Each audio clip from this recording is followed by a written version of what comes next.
Yeah.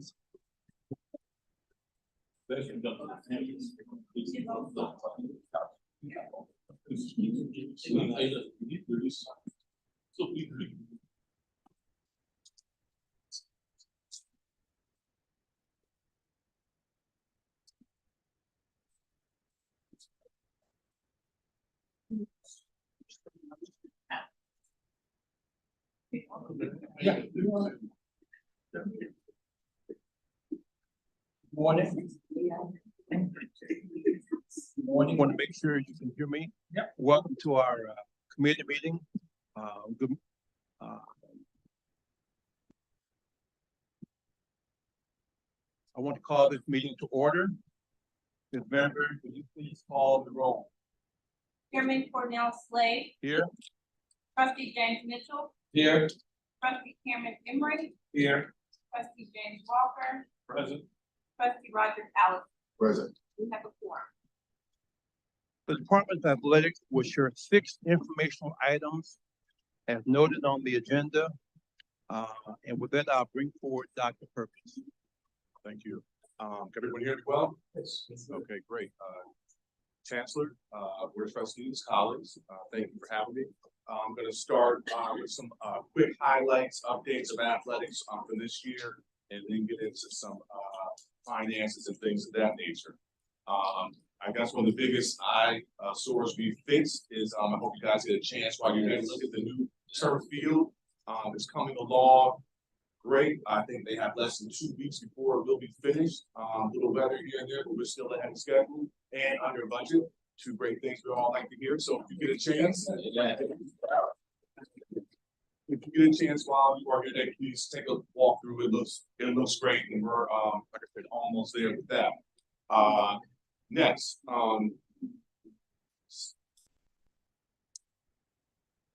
talk about some athletic aid and some scholarship pieces that are very important. Right now, we fully fund most of our sports just about, and our total athletic scholarship budget is around $4.4 million. And as you can also see along that chart, we have many students that are paying partial, they're paying to play, and walk-on students that are paying to play. Those numbers are somewhere around $2.1 to $2.2 million with students that are paying tuition to be student athletes at NCCU. So even though we do fully fund these students, we have students that are walk-ons, we have student athletes that are getting partial scholarships, some academic, and we also are very, very fortunate to have some student athletes that are Cheatham White scholarships, some of the best and brightest in the country. And also, I think it's very important to realize that we have a lot of out-of-state students that are paying full room and board tuition to be student athletes here. And there's only a few sports that are not fully funded at this point. Golf, only in its 3rd year, is very close. Softball is also very close, but the men's and women's track and field are miles away. We don't have half the scholarships for track and field that many schools have. Not even close. So that's an area that we look to improve this year with increased revenue and ticket sales and things like that nature, so we can get them up to speed. To give you an example, for women's cross country track field, it's about 18 scholarships available for the NCAA. We don't even have half of that. So if you wonder why, we're in the bottom half of the conference competitively, that's a direct reflection of that. So that's an area that we must address.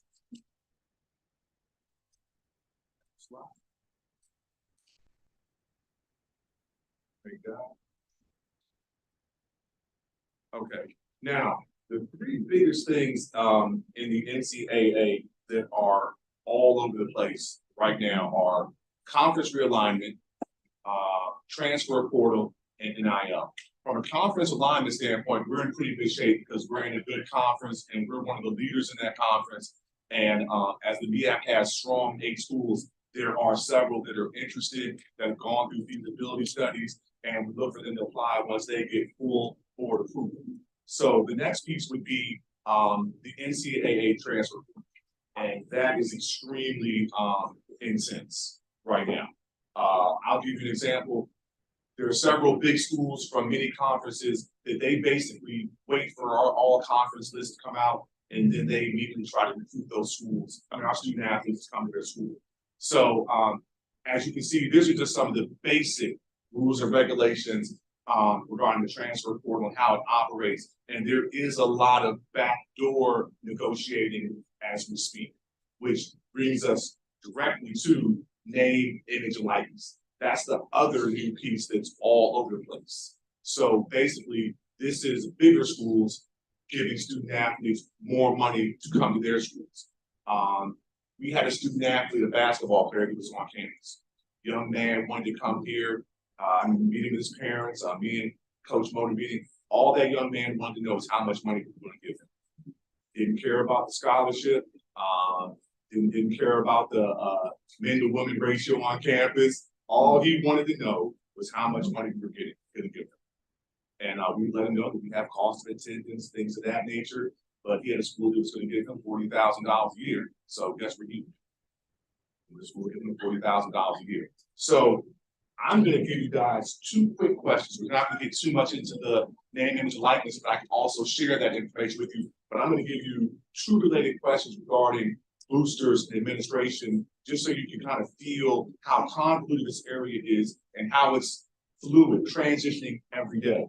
So, are boosters or a collection of boosters permitted to have contact with prospective student athletes and discuss potential NIL opportunities should the individual decide to attend a particular school? Anybody want to grab that? The answer is no. A booster or collection of boosters is not permitted to engage in recruiting activities, including recruiting conversations. Another quick question. Is it permissible for an institution to provide special benefits to boosters in return for a booster to donate funds to a collective? No. Oh, you guys are good. Okay. This is pretty good. Now, it's a very tricky area, and I will be very honest with you. As I mentioned before, there are people in the back that are behind the scenes recruiting student athletes and just paying them. Football, we got hammered hard. A lot of our all-conference players who didn't graduate round of transitioning to Power 5 schools, so which is good and a bad thing. But I will also say we picked up a lot of students from the transfer portal also. So it does go back and forth, and I promise you, we weren't offering them $20,000, $40,000. So, you know, it happens that way. This is an old PowerPoint, but I also want to switch over and also share a few of the other highlights, because this is not the actual PowerPoint presentation I used to be on. Last semester, the overall GPA for the athletic department was a little over 3.2, which is our highest GPA as a Division I institution.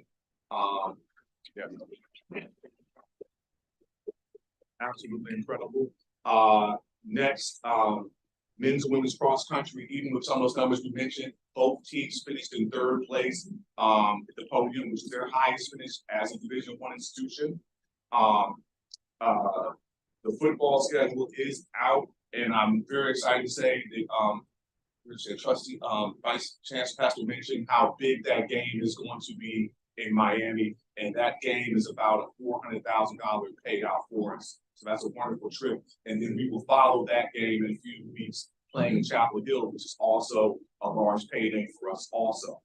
So let me transition a little bit to some of the fundraising pieces and where we're at. So in my short time here, I would say the two most important areas for our athletic department to continue to grow, to continue to be competitive and increase the brand awareness of this university is going to be our facilities. And we know that we'll have to fundraise to do that in this period. So we launched the Maroon and Gray campaign in September. We already have 249 donors that have given over $200,000 in that short time. And once again, donors can give to any area they want, but we love the minimum of $1,000. Those individuals who give $1,000 or more annually, those individuals who are recognized at the highest level, and we allow them to get carte blanche when it comes to purchasing season tickets. So they're not getting anything back. There's no free this or that. It's just individuals who are giving to athletics to support the athletic department, and they can be specific as possible about what areas they want to support, from scholarships to equipment. That is up to them. Peak Sports, our corporate sponsor partner. They have secured over $400,000 up to date, which is $152,000 more dollars than last year. And our Eagle Club has put in deposit of over $16,000. So fundraising dollars are up, but we are really, really working hard to get a major gift. We have had many donors that have given from $1,000 all the way up to $100,000.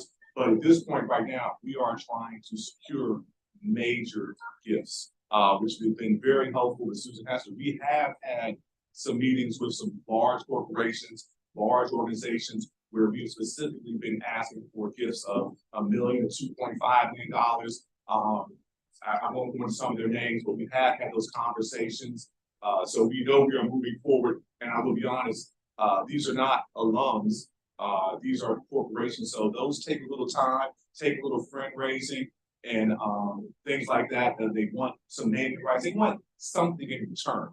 So we're working very diligently hard with that. And I'm happy to say that we did hire a development officer by the name of Chris Jones. He will be our DOD for athletics. He starts March 1st. He is an alum, and he's been in the same role at Temple and Rutgers. Very, very excited about him being on board.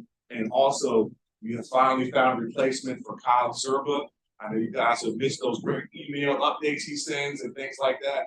Give a lot of credit to the sports information staff. They held the fort down, just the three of them, but we do have his replacement. His name is Mr. Andrew Roberts. He's a deputy commissioner for the SWAC, Strategic Communications, and he's also been at several other SWAC schools in similar roles. So he starts April 1st. Part of his deal was he had to get the conference through basketball tournament in SWAC. So very, very happy for both of those gentlemen to be joining us on board.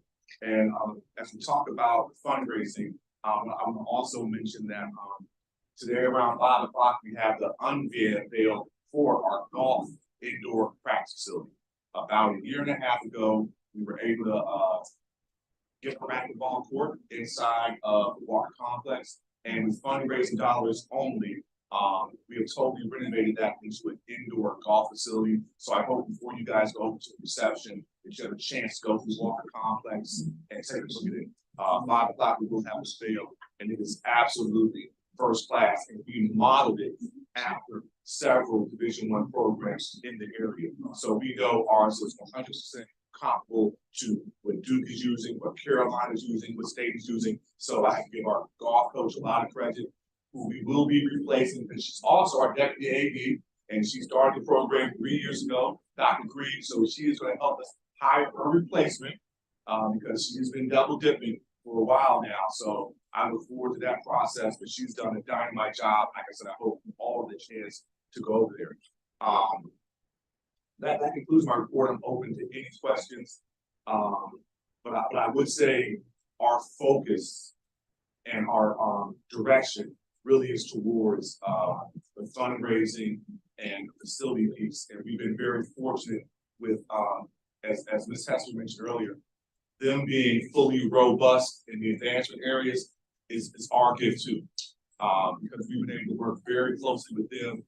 Very happy with this new staff member coming on board, and he will spend a lot of time in that shop and this shop, so we could really increase that area right now. But the Brewing Brain has been absolutely dynamite. To raise $200,000 in 6 months is pretty good. So we look forward to that to improve. And also, if you go to a football stadium or you go to a basketball, you can see the donor boards that are up right now. And it was pretty cool the game Saturday to see one of the donors taking a picture in front of him, seeing his name. So, you know, we are definitely in the right direction. So that's all I have for the moment, but definitely ask questions. Thank you, Dr. Perkins. Take into account, we have got 31 minutes. And I have no questions for that entire time. But I'll just start with a couple and I ask you, please chime in. 3.2 GPA, congratulations. How does it compare to the field?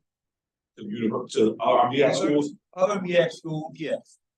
Except for Howard, we're the only ones that are with 3.2. I think theirs was somewhere around there, yes. And I would also add to that, we are still the only institution this year that has no APR penalties, academic progress. That comes back to school, and that is about retention, graduation rates, eligibility, and we are the only institution that has no penalties. I'll give everyone a heads up. Next year, of our 8 schools, there will be several that cannot participate in the basketball tournament next year because they will not meet that standard. Several. They're trying to apply some filters. They're trying to appeal, but it's back. Including Howard. Yes, and you'll be surprised when you see this list. Who some of these institutions are. Yeah. Yes, you surprised. The second question before I hand the mic over. I am old enough to remember when Dr. Walker walked the campus. Yes, sir. He was world renowned, highly respected. Our track team was well. Where are we now? It seems to me that our facilities weren't even suitable for engagements, perhaps for holding events. Is that correct? We're close to fixing that. A good piece I will say with that, Trustee Slade, is we have figured out what the biggest piece is. Our track is fine, but the problem is we have water issues, sloping hills, verdant greens. It all comes down to track. So construction has 2 things they can do. They can build a retaining wall or build a new drainage system. One or the other. They have not decided which one, but if they do one of those, there's only 2 more things left to do next. We have to increase the seating arrangement there with bleachers, which is not a problem, not too pricey, and we need equipment. We need some hurdles, but the hurdle piece is not a big deal at all. I've already met with the AD at UNC, and now universities can share and give equipment. So they are willing to support us and help us, and they will provide us with the equipment. Now, obviously, we're going to need to paint some of that stuff because Carolina blue doesn't really go with really gray. But the biggest issue for us right now is the drainage. I can show you pictures where, unfortunately, if it rains Friday to run a meeting Saturday, 7 to 8 lane, 876 would be basically flooded on the north side. So that's a big piece, and I'm glad you asked it because we're missing opportunities to recruit, to have high school meets, to have our own meets, to save money. We're leaving money on the table right now. Other questions? Thank you, Mr. Chairman. AD, great report. We appreciate all the success. Just 2 quick questions. One, it'll be helpful for us if we get a list of the priorities when it comes to facilities. You know, we knew the football turf was one. Then we have the weight room. We have the locker room. So if you can share with us, kind of from your perspective, what are the priorities? Yes, sir. And I owe Trustee Slade that list because we have had many conversations about that. The biggest thing on the list was the heavy lift for the field. No doubt about it, that turf field. Number 2 is football locker room. That's a big health and safety piece. And I would have to say that thanks, once again, Mr. Savannah.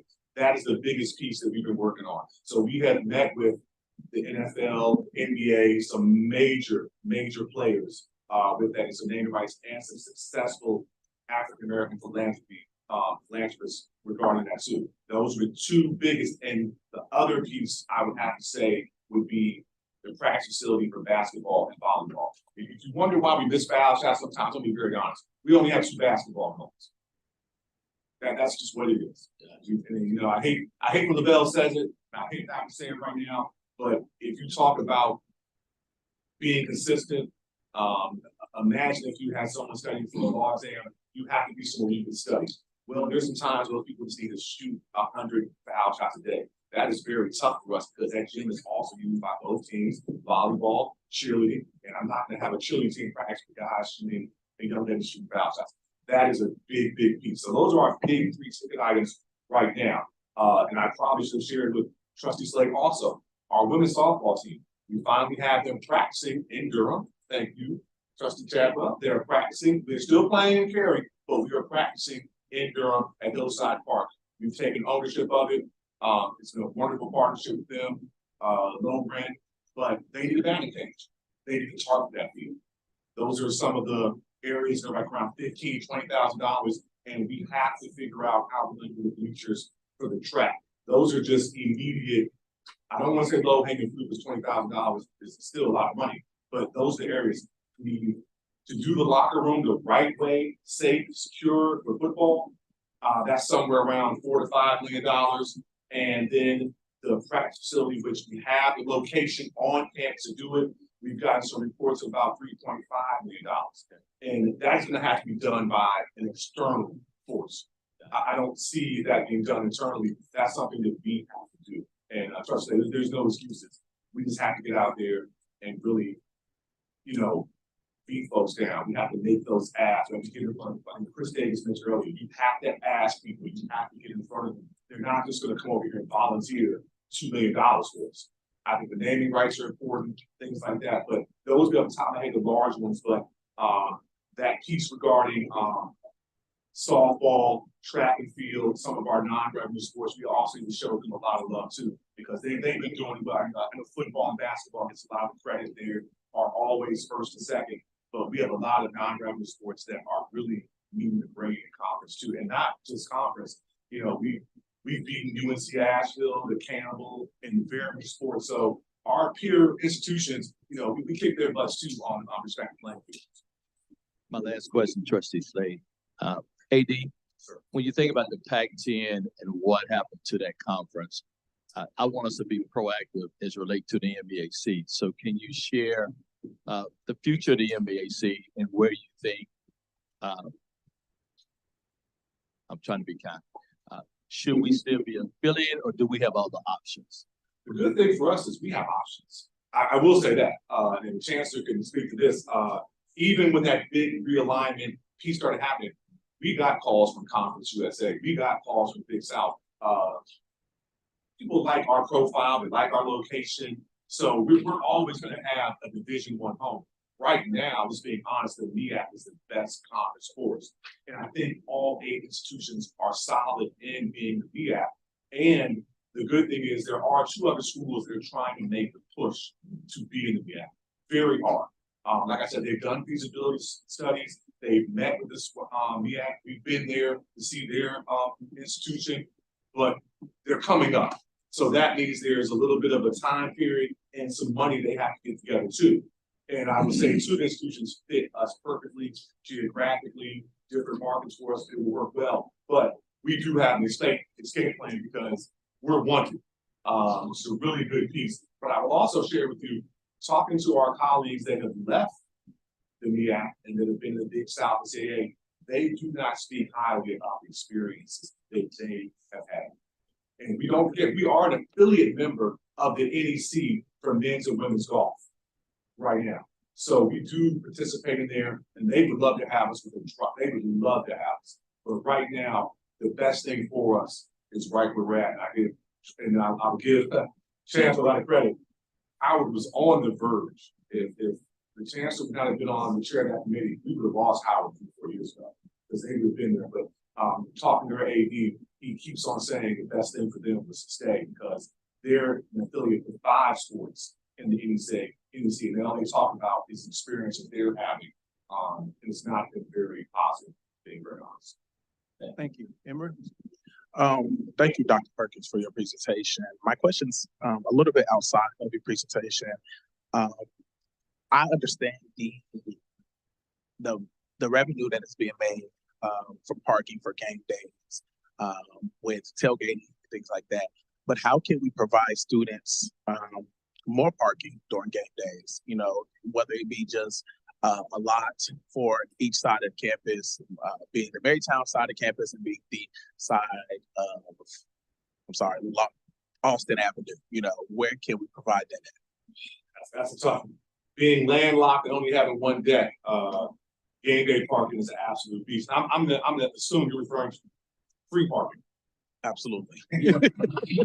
Absolutely. You should have left with that.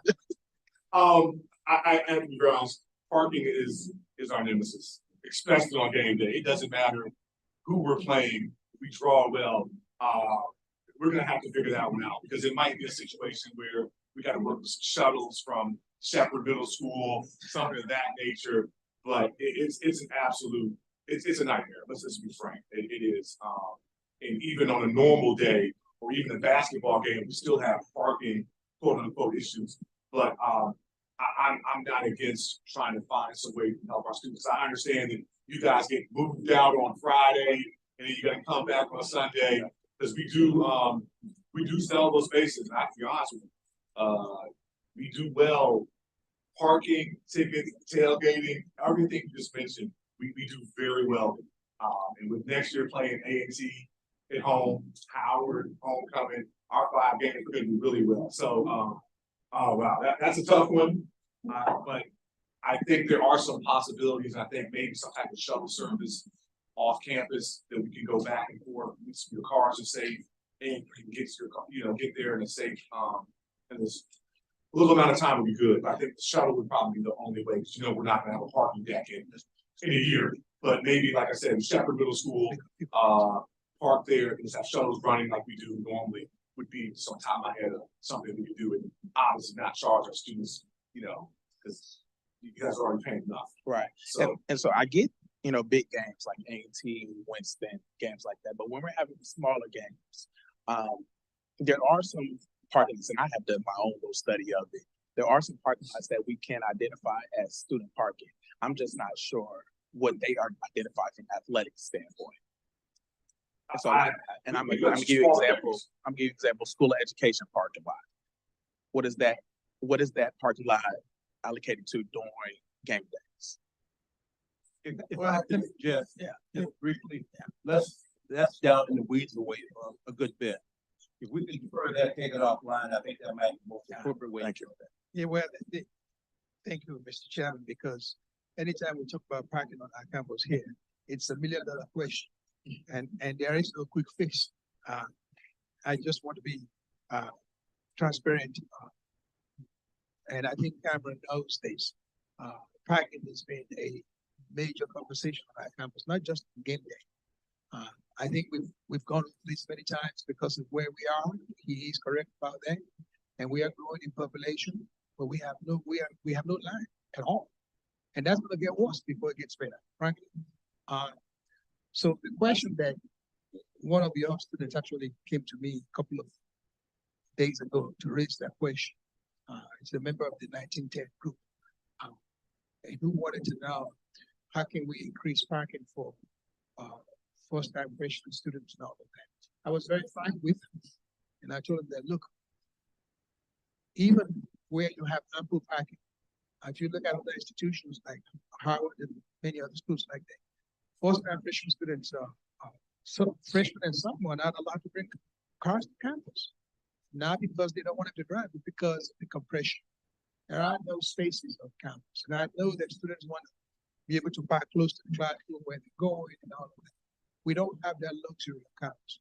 The question of the game day, I don't know how we solve that problem, because part of the revenue sources is to be able to charge for parking. And I know students also pay fees. So you are right, those are two things that we need to balance. Students pay fees. They want to be able to see the benefit of their athletic fees, I mean, to be able to do that. I think, as the chairman says, as an institution, we have to look at a future plan where we need to build a new parking deck. And we've already begun to think about that. The church right here next door, we purchased that church over there. It was to be for something like that. If we could buy more houses behind it, we could build a 3-4 level parking deck. It has to be something that has to be done. Without it, there is no magic solution. People want reserve parking. You can't get that during game day. So I don't know the full answer to that, other than to say we need to engage that conversation in the future and to see how many homes we can buy if we want to remain on campus, or if we want to be in a contiguous place where we can bus people in. Either way, it's going to require some level of diligence and discussion to be able to do it. And you have to help us talking to the students that this is a challenge, it's a good challenge to have, but it's now one that we're not aware of and that we're not thinking about. So that's that. The other that I want to quickly talk about is the question that Trustee Mitchell raised about, do we have an option with all of the turbulence in the conference movement and all of that? I think we're very lucky to be frank with you, because when we had the departure of Hampton, ANT, Bethune Cookman, and FAMU from MIA, there were people who were saying to us, we need to move because we lost 4 schools, right around the same time. But my contention at the time was, we need to know why we're moving. We're not moving just because one school left. They may have their own agenda. We did our assessment. What would be our reasoning for wanting to move? And so, as we begin to talk about CAA and all of that, what is going on, I think where we are, as Dr. Perkins mentioned, we're probably the strongest, conference now. Not just in terms of athletics. If you look at our program offerings, we have the most PhDs, we have the most STEM. SWAC cannot compete with us at all in those areas. So I think we ought to be very careful not to have a knee-jerk reaction just because one school leaves. Look, AIT left, Hampton left, where are they today? Bethune left, FAMU left. Well, FAMU is a different question. They won the championship, so they could say what. So my point here is that anytime we do that, we need to think carefully and do a real assessment before we make that decision. He's right. We're 2 schools that are very close to joining MIA right now, and hopefully within the next 6 months, we should be able to make that announcement. Chairman Holloway. Yes, thank you so much for the candor that we have today in our discussion, and I appreciate all the great things that are going on. You talked earlier in one of our previous meetings about having a strategy for athletics going forward and also a committee to do that. I'd like to hear more about that in the next meeting, because I don't know if you have it together now or not, but it'd be good for us to see it as a board and be able to digest that, and also to see the economics around it, because it would mean so we can be advocates the right kind of way. The second thing is on season tickets. At one time, I understood that for football, which is a major revenue generator, and then you hear 10,000 alumni in Durham and friends of the university, we only had about 500 or so people who were purchasing season tickets. We need to understand better what your plan is to really elevate that, not just for football, but also basketball. In a 3,000 seat arena, we need to have it almost packed, at least packed every game. For Division I and quality of coach and basketball we play.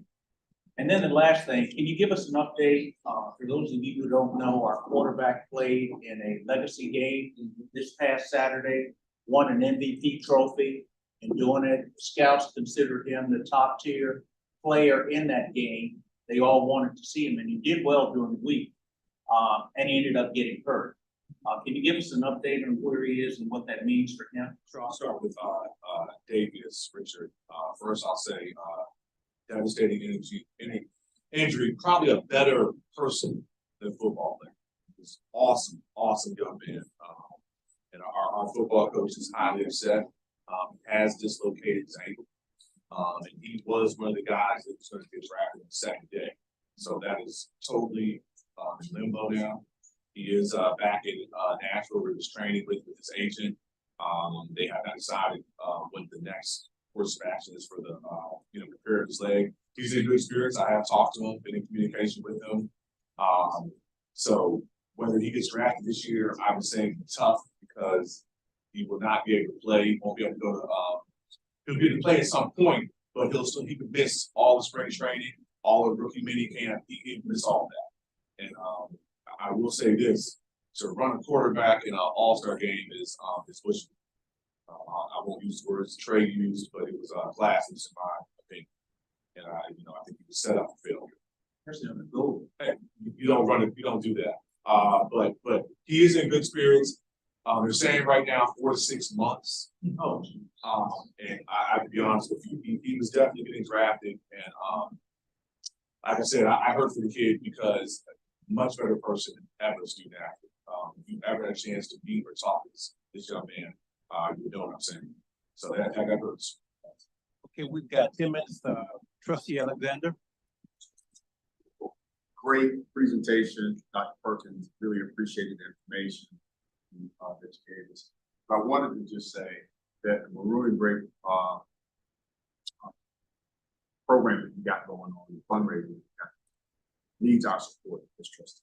We have 2 trustees on that list. Sorry, I'm not going to do that. This evening's names on it. And if you guys could, I just want to implore you to sort of help athletics with donating at least $1,000. I think the goal is 1,000 people for $1,000 or something or another. And so I know Trustee Slade and I have done it. And so I'm going to implore you guys to do it as well. Great. Thanks. Thank you very much. And you can be specific and as detailed with your gift as possible. Anything regarding athletics in any shape or form. And once again, it is an annual campaign. And I didn't forget Chairman Holloway's point about tickets. And for some reason, we're a big walk up group. So we're trying to find ways that I would say, without lowering the price too much, we can get our folks to buy the season tickets. And it's been tough, but for some reason, people would rather pay more on game day than buying a season ticket, which is, we're spending a lot less. So that's something we have to get better at. We have to work on some different campaigns, just basically show them the difference in price. Because same thing for basketball. We do very well with walk up for both sports, and our students come and support both sports very well. But it's interesting that someone would rather pay $45 that day when they can just pay $25 in advance. I have yet to figure that one out too, Trustee Holloway, but that's something we're gonna have to address and definitely jump on. And I'll say the last thing about, I won't get into this parking, but I will say this. I went to a Duke football game not tomorrow, but I know I'll walk a mile. I know it had to be. I was sweating before I got to the game. So yeah, it's gonna happen, but we will make sure to help them out. Okay, we have 9 minutes. I have one more question, but again, are there any other questions from the floor? Okay, this is one of the points, Dr. Perkins. Yes, sir. We talked when you came here, what part of what I bought was a big fundraiser, who's gonna kick us into another year and so forth and so on. Where are we on that? We're close. I mean, we're a lot better than we were before. I mean, the nickel and dime stuff, it does help. You know what I mean? But we are searching and fighting for a major gift, a 7-figure gift. We've got 100,000 to the weight room over things like that, but we need a major gift. And like I said, me and VC we have met with some large potential donors, going through that whole, identifying, cultivating, all those kind of things. I'd rather be on the stewarding part, but we are definitely a lot closer today than we were before. And we know that we're talking to the right people. They have interest. They've been on campus, things of that nature. So, we're close. We're absolutely close. But at the end of the day, for us to move to the department where we want to go, we're going to have an external source of a large gift to get us over. It's nowhere around it. And at the end of the day, I'm trying to get it done. So I'm committed to get it done. Has it done. Hearing no more questions, Dr. Perkins, we thank you for your participation today. And I'd just like to add a personal thank you to the Board of Trustees. I think this format, having time individually and questioning is outstanding. And I hope you'll continue to do that. With that concludes the report. Thank you, sir.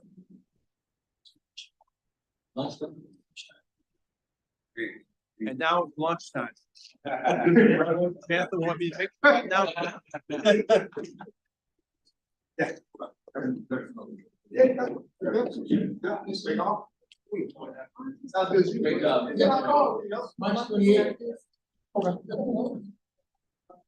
it.